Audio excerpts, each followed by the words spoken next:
Well, we had one step forward and two steps back on this one.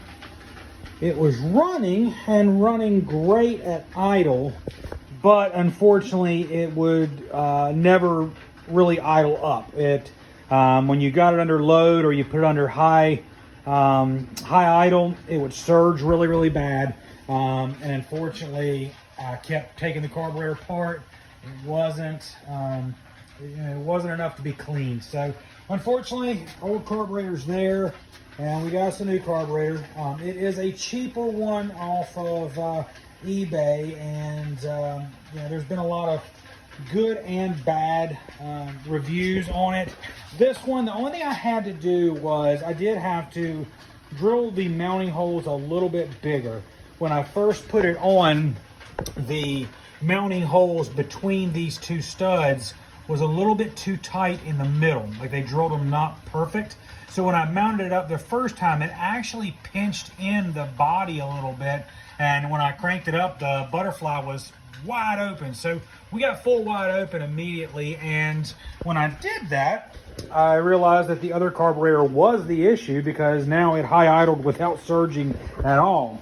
Then I took it down the road yesterday to try it out, and it ran great. And when all of a sudden, about halfway home, I heard this horrible squealing noise, which I have heard before on another motor when I toasted the bearings in the bottom of the motor. So I got really scared, came home, immediately took the fan belt off, started it up, and it sounded great.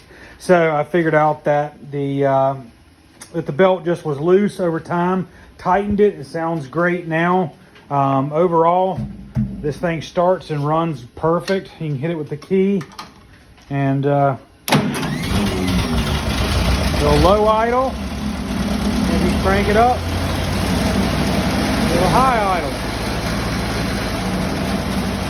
and back down to low.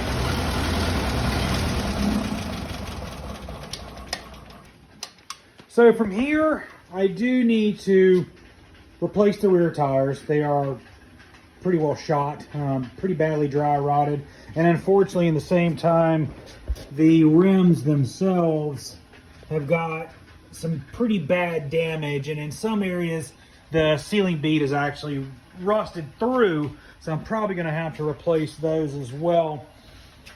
And I'm trying to decide if I'm going to paint it or not. This is one of those ones that's not supposed to have a red hood on it.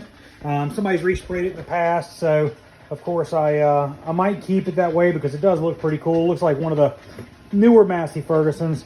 And the other thing is it's got these fan guards on it, which apparently are pretty rare in North America, but in Britain they're pretty common. So this was an early model that was actually shipped over from Britain in '48, and that's how I came to it.